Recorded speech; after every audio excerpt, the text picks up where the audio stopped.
In today's video, I am going to be breaking down Patty Mills and his basketball shooting form. Let's get down, let's check him out. He is one of the top three-point shooters in the NBA, and so let's see if we can take any tips from him and put it into our shooting form. If you want me to break down your shot, make sure to go check out the link down in the description below. Okay, so the first thing that I really want to point out in Patty Mills' shot is his balance. So when we really look at his shot, his shoulder is pretty much over top of his knee, which is over top of his toe. He has a very balanced shot. However, one thing that really does stand out is how much farther ahead his right foot is than his left foot. Generally speaking, you want the toe of your left foot to be basically at the balls of your right foot. Why is that important? Well, that is important because that will allow you to get more square towards the rim, especially for a player like Patty Mills who shoots pretty well square towards the rim. However, we do need to keep in mind that everybody shoots differently, and of course, a lot of players will find that being tilted away from the rim will be more beneficial to them. However, what does that right foot being so far ahead of his left really mean? Well, that actually helps him get more power and will help you get more power for the shots as well. We can see that he has very good energy transfer. He brings the ball up from his gather to his set point while his legs are extending. We can see this right here. As soon as he gets off the ground, that's when he starts extending his elbow for that shot. This is perfect energy transfer. You want to be able to extend your hips and knees pretty well at the exact same time while bringing the ball up to your set point, especially if you have a two-motion jumper like Patty Mills. We can also see that his feet are pointing the exact same direction as his knees, as his hips, and as his shoulders. This is all very important. You don't want to have your knees pointing forward, your feet pointing forward, and then your hips towards the left and then your shoulders out towards the right. You want everything to be in the exact same line. So if your shoulders are tilted away, you also want your hips, knees, and feet also tilted away as well. You want everything to be in line. Now, when we look at his shot from behind, we can see that that ball really comes quite far back over top of his shoulder or upper arm.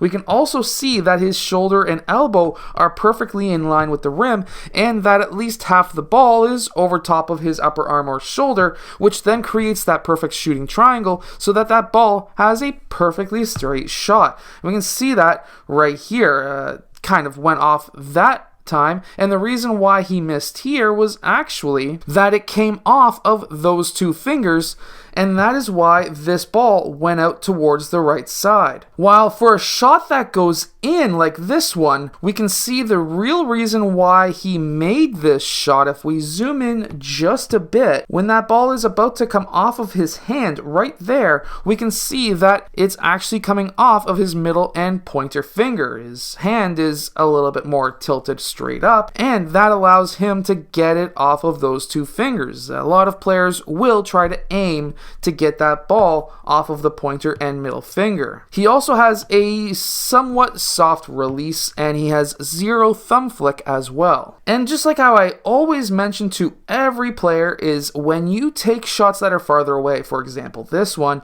you want to jump a lot higher, and that's what we see here. You also want to kind of drift your feet more forward too and have your shoulders come slightly back. That will give you more power. Now this shot that almost goes in, we can see again that he is pushing more with that pointer and middle finger, and that is why he does get that shot to almost rattle in. We can also see that his elbow is above his forehead, which will give him that arc. You generally want to have your arm to be 45 degrees off of your body, which again is roughly about there. We can also see that when he goes up for his shot that his hand is pretty much in line with his forearm. This is something that a lot of coaches will not usually mention to do because you want generally a 90-degree angle on your wrist to get more rotation. However, with his soft release,